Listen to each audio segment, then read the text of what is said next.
हमारे जीवन के अनुभवों को, चाहे वो दैनिक रूप में क्यों ना हो या फिर बहुत लंबे समय के बाद में एक बहुत लंबी दौड़ को पूरी करने के बाद कुछ जगह पर बैठकर हम जब सोचने लगते हैं और हमारे ख्यालों में जो अनुभव आते हैं, कुछ खट्टे मीठे अनुभव होते हैं, कुछ खड़वान के अनुभव होते हैं, कुछ डरावने अनुभव होते हैं, कुछ दर्दनाक अनुभव होते हैं, कुछ अच्छे अनुभव होते हैं, खुशी के होते हैं, आनंद के होते हैं।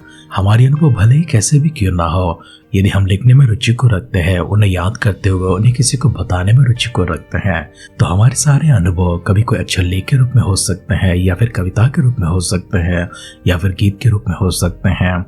गीतकार हो, कवि हो या फिर लेखक क्यों ना हो, अपने अनुभवों से लिखते जाते हैं, अपने अनुभवों से व्यक्त करते जाते हैं। हमारी आज के दिन में हम जिस प्रकार से हमारे ध्यान को आगे बढ़ाते हैं, हम यहाँ पर एक ऐसे योद्धा को देखते हैं, एक पराक्रमी को देखते हैं, एक शूरवीर को देखते हैं, एक चरवाहा को देखते हैं, एक राजा को देखते हैं, एक आराधक को देखते हैं। इतने सारे खूबियों से भरा हुआ एक पराक्रमी, एक शूरवीर और एक योद्धा दाऊद को आज हम एक गीतकार के रूप में, एक भक्त के रूप में देखने जा रहे हैं, जिनके शब्दों से आज हम उनके जीवन के अनुभव को देखने जा रहे हैं। एक लंबे अरसे के बाद किस प्रकार से अपने जीवन को पीछे मुड़कर देखते हैं और अपने सारी यादों को, सारे अनुभवों को किस प्रकार से उन्हें पार करते आए हैं और कैसे परमेश्वर ने उनकी मदद की है, कैसी कैसी स्थिति में पड़े हुए थे, कैसे हालातों में से परमेश्वर ने, कैसी विपत्तियों से उन्हें छुड़ाकर परमेश्वर ने अशांति के ने प्रदान किया है। इन सारे बातों को गीतों में लिखते हैं। लेकिन आज हमारे ध्यान को वहां पर ले जाने से पहले आइए अपने आप को परमेश्वर के हाथों में समर्पण करते हैं। हम भी अपने आप को परमेश्वर के दिव्य सानिध्य में एक गीतकार के रूप में देखेंगे, एक योद्धा के रूप में देखेंगे, एक पराक्रमी के रूप में देखेंगे, एक शूरवीर के रूप में देखेंगे और एक आराधक के रूप में देखेंगे।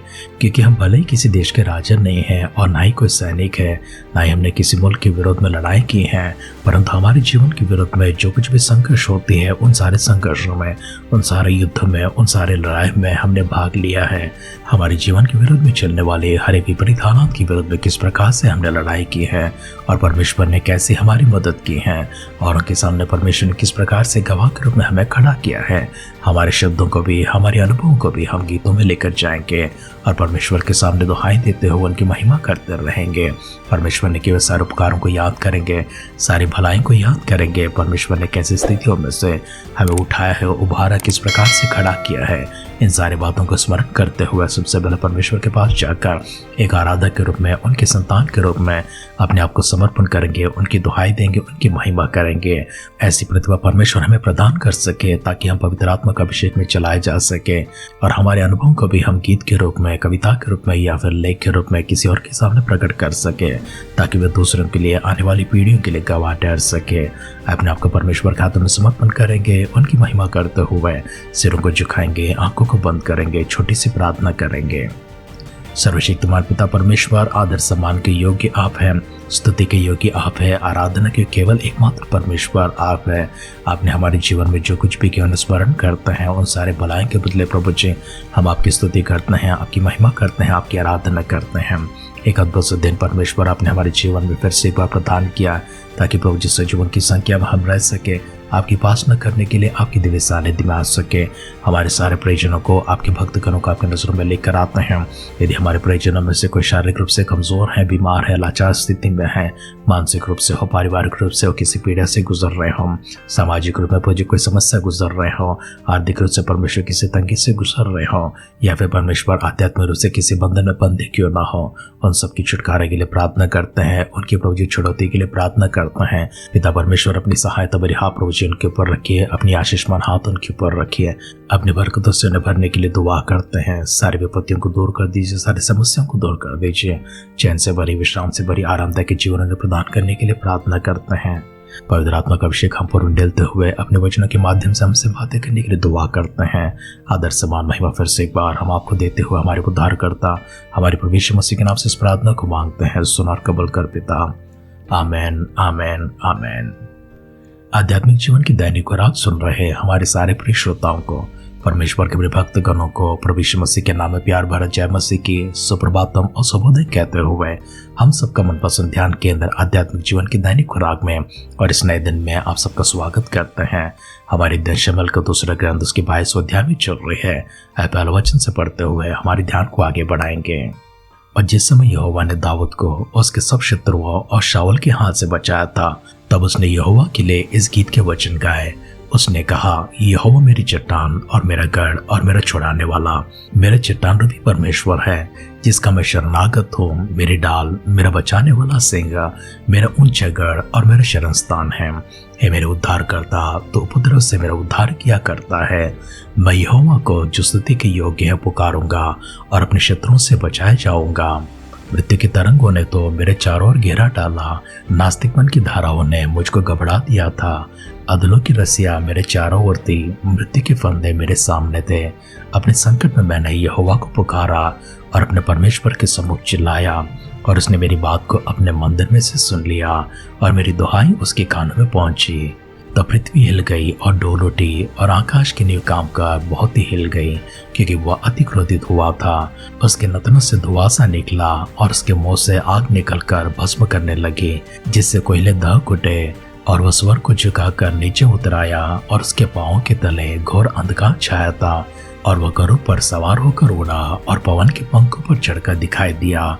और उसने अपने चारों ओर के अंधियारों को मेघों के समूह और आकाश की काली घटाओं को अपना मंडप बनाया।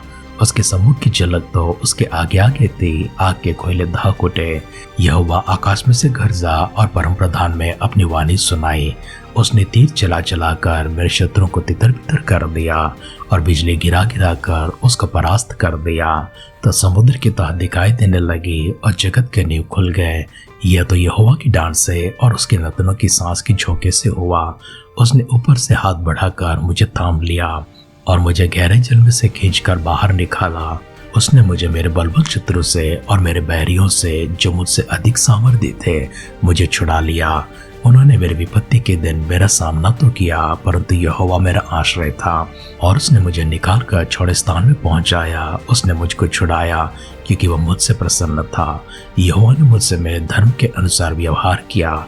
मेरे कामों की शुद्धता के अनुसार उसने मुझे बल दिया, क्योंकि मैं यहोवा के मार्गों पर चलता रहा और अपने परमेश्वर से मुंह मोड़कर दुष्ट न बना। उसके सब नियम तो मेरे सामने बने रहे और मैं उसकी विधियों से हट न गया। और मैं उसके साथ खरा बना रहा और अधर्म से अपने को बचाए रहा, जिसमें मेरे फंसने का डर था। इसलिए यहोवा ने मुझे मेरे धर्म के अनुसार बदला दिया, मेरी उस शुद्धता के अनुसार जिसे वह देखता था। दयावंत के साथ तो अपने को दयावंत दिखाता, खरे पुरुष के साथ तो अपने को खरा दिखाता है, शुद्ध के साथ तो अपने को शुद्ध दिखाता और टेढ़े के साथ तो तिरछा बनता है। और दीन लोगों को तो बचाता है, परंतु अभिमानियों पर दृष्टि करके उन्हें नीचा करता है। हे यहोवा, तू ही मेरा दीपक है और यहोवा मेरे अंधियारों को दूर करके उजाला कर देता है। तेरी सहायता से मैं दल पर दावा करता, अपने परमेश्वर की सहायता से मैं शहरपनाह को फान जाता हूँ। ईश्वर की गति खरी है, यहोवा का वचन तय हुआ है, वो अपने सब शरणागतों की डाल है। यहोवा को छोड़ क्या कोई ईश्वर है? हमारे परमेश्वर को छोड़ क्या कोई चट्टान है? यह वही ईश्वर है जो मेरा अति दृढ़ किला है। वह खरे मनुष्य को अपने मार्ग में लिए चलता है। वह मेरे पैरों को हिरनियों के से बना देता है। वह मुझे ऊंचे स्थानों पर खड़ा करता है। वह मेरे हाथों को युद्ध करना सिखाता है, यहाँ तक कि मेरी बाहें पीतल के धनुष की झुका देती हैं। और तूने मुझको अपने उद्धार की डाल दी है और तेरी नम्रता मुझे बढ़ाती है। तो मेरे पैरों के लिए स्थान छोड़ा करता है और मेरे पैर नहीं फिसले। मैंने अपने शत्रुओं का पीछा करके उन्हें सत्यानाश कर दिया और जब तक उनका अंत ना किया तब तक ना लौटा। और मैंने उनका अंत किया और ऐसा छेद डाला है कि वे उठ नहीं सकते, वरन वे तो मेरे पाँवों के नीचे गिर पड़े हैं। और तूने युद्ध के लिए मेरी कमर बलवंत की और मेरे विरोधियों को मेरे ही सामने परास्त कर दिया। और तूने मेरे शत्रुओं की पीठ मुझे दिखाई ताकि मैं अपने बैरियों को काट डालूं। उन्होंने बाट तो जो ही, परंतु कोई बचाने वाला ना मिला। उन्होंने यहोवा की भी बात जो ही, परंतु उसने उनको कोई उत्तर ना दिया। तब मैंने उनको कूट कूट कर भूमि की धूलि के समान कर दिया। मैंने उन्हें सड़कों और गली कुचकों की कीचड़ के समान पटक कर चारों ओर फैला दिया। फिर तूने मुझे प्रजा की झगड़ा से छुड़ाकर अन्य जातियों का प्रदान होने के लिए मेरी रक्षा की। जिन लोगों को मैं ना जानता था वे भी मेरे अधीन हो जाएंगे। परदेसी मेरी चापलूसी करेंगे, वे मेरा नाम सुनते ही मेरे वश में आएंगे। परदेसी मुरझाएंगे और अपने कोटों में से थरथराते हुए निकलेंगे। यहोवा जीवित है, मेरी चट्टान धन्य है, और परमेश्वर जो मेरे उद्धार की चट्टान है उसकी महिमा हो। धन्य है मेरा पलटा लेने वाला ईश्वर, जो देश देश के लोगों को मेरे वश में कर देता है और मुझे मेरे शत्रुओं के बीच से निकालता है। हाँ, तो मुझे मेरे विरोधियों से ऊंचा करता है और उपद्रवी पुरुष से बचाता है।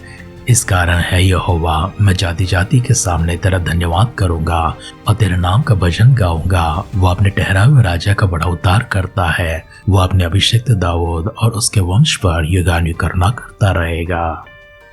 शमूएल का दूसरा ग्रंथ 22 अध्याय का पहला वचन से लेकर अंतिम वचन तक हमने पढ़कर सुना है। हमने यहाँ पर दाऊद की जीवन की कहानी को देखा है, किस प्रकार परमेश्वर ने दाऊद को उसके शत्रुओं से और शाऊल से शांति दी है, उन सबसे बचाए रखा है, उन सबसे छुड़ाए रखा है। कितने ही उपद्रव आए थे, कितने ही विपत्ति आए थे, और परमेश्वर की जब उसने दुहाई दी थी, किस तरह परमेश्वर स्वर को झुकाकर उसकी ओर ताकने के लिए, उससे मिलने के लिए नीचे उतर आया, और किस प्रकार परमेश्वर धरती पर अपने पांव रखते ही धरती कांप उठी थी, और किस प्रकार से सारा जगत धुआंधार हो चुका है, और कैसे परमेश्वर अपनी महिमा में प्रवेश करते हैं। किस तरह परमेश्वर ने शत्रुओं के हाथों से दाऊद को छुड़ाया है। कितने ही सारी विपत्ति आई थी, कितने ही सारे विरोधी खड़े हुए थे, कितने ही सारे उपद्रव आए थे।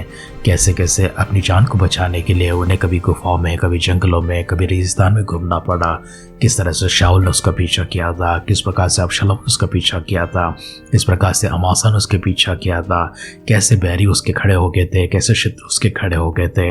इतने सारे दुश्मनों से किस प्रकार से निपट लिया था, और हर जगह पर परमेश्वर ने कैसे दाऊद की दुहाई को सुना है और उत्तर देने के लिए परमेश्वर नीचे उतर आया है। परमेश्वर ने स्वयं दाऊद की मदद की है। आज जो कुछ भी दाऊद है वो अपने शब्दों में कहता है, मैं आज जो कुछ भी हूँ परमेश्वर की कृपा से हूँ, उसके अनुग्रह से हूँ, उसकी सहायता से हूँ, क्योंकि परमेश्वर ने मुझे सीधा समझा है, मुझे खरा समझा है, क्योंकि मैं उसके वचनों से दूर नहीं किया था, ना ही मैंने उसके वचन को त्याग कर उससे बहर किया था। मैं परमेश्वर की राहों पर चल रहा था, उसकी राहों पर मैं खड़ा था। इसलिए परमेश्वर ने मेरी दुआएं को सुनी है, मेरी प्रार्थना को सुनी है और मुझे उत्तर दिया है। आज मेरे शब्द परमेश्वर की महिमा के लिए गीत गाते हुए उसकी स्तुति करते हैं, उसकी आराधना करते हैं। दाऊद के शब्दों को हमने सुना है। आइए अपनी सुनों को झुकाते हैं, आंखों को बंद करते हैं। हमारे अनुभवों को फिर से एक बार परमेश्वर की महिमा करने के लिए हम दूसरों के सामने गवाह के रूप में खड़ा करें, जिससे परमेश्वर हमसे प्रसन्नित होकर हमें और भी अधिक आगे बढ़ा सके। क्योंकि हम जो कुछ भी हैं आज वो परमेश्वर की बदौलत है, उनकी कृपा है, उनकी करुणा है, उनकी दया की बदौलत है। इसलिए अपने आप को फिर से एक बार परमेश्वर के हाथों में समर्पण करेंगे, उन्हीं की महिमा करते हुए, उन्हीं की आदर करते हुए, उन्हीं की सम्मान करते हुए, छोटी सी प्रार्थना करते हुए आज के हमारे ध्यान को समाप्त करेंगे। सर्वशक्तिमान पिता परमेश्वर, इन सारे गीत के बोलों के लिए आपको धन्यवाद करते हैं, दाऊद के अनुभवों के लिए आपको धन्यवाद करते हैं। हमसे प्रभु जी आपने चेतना जगाती हुई प्रभु जी इन सारे शब्दों के लिए आपको धन्यवाद करते हैं। हमारे उद्धारकर्ता प्रभु यीशु मसीह के नाम से प्रभु हम आपकी दुहाई देते हैं, स्तुति करते हैं, प्रशंसा करते हैं, महिमा करते हैं। फिर से वह प्रभु जी अपने आप को दीन और नम्र करते हैं। अगर प्रभु यीशु मसीह के बादलों की आग में विलंब होती है, कल सुबह फिर से एक बार प्रभु जी आपकी सानिध्य में आते समय जिस प्रकार से हम सजीवों की संख्या में रहते हैं, आपकी दुहाई देने वाले, आपकी महिमा करने वाले, आपकी उपासना करने वाले, आपकी आराधना करने वाले, आपकी गवाह ठहरने वाले, आपके भक्तों के रूप में प्रभु जी अपने आप जिस प्रकार से हम देखते हैं प्रभु, उसके लिए फिर से एक बार आपको धन्यवाद करते हैं, शुक्र अदा करते हैं। अगर हमारे मिलने से पहले प्रभु यीशु मसीह की बादलों की आग में संभव होगी तो स्वर्गलोक में प्रभु जी हम लोग शामिल होते हैं। ऐसे विश्वास आपने हमें जगाया, इसके लिए आपको धन्यवाद करते हैं। सारी प्रार्थना को परमेश्वर आपने सुनकर दे उतरने के लिए भी धन्यवाद करते हुए आभार मन के साथ में हमारे उद्धार करता हमारे प्रभु यीशु मसीह के नाम से इस प्रार्थना को मांगते हैं। सुनर कबूल कर पिता, आमेन, आमेन, आमेन। जितने भी संघर्ष आपने किए हैं, जितनी भी लड़ाई आपने किए हैं, जीवन के विपरीत हालातों के विरोध में, हर प्रकार की तंगी मुसीबत से, कंगालपन से, बेरोजगारी से, दिगंबरता से, कई प्रकार की समस्याएं, कई प्रकार की विपत्तियां आपको घेरे रखे थे, परमेश्वर ने उन सब में आपको विजय दिया है। विजय के शब्दों को गीत के रूप में, गवाह के रूप में, कविता के रूप में हो, लेख के रूप में हो, आप प्रकट कर सके। इस तरह करने के लिए परमेश्वर एक विशेष अभिषेक आपके ऊपर ढेलते हुए एक विशेष व्यक्ति के रूप में आपको खड़ा करे। हमारी इसी दुआ कामना के साथ आज के ध्यान पर समाप्त करते हैं। आप सुनते रहिए, सुनाते रहिए आध्यात्मिक जीवन की दैनिक खुराक। कल फिर मिलेंगे। अपना ख्याल रखिए, अपनों को ख्याल रखिए, दूसरों का भी ख्याल रखिए। God bless you.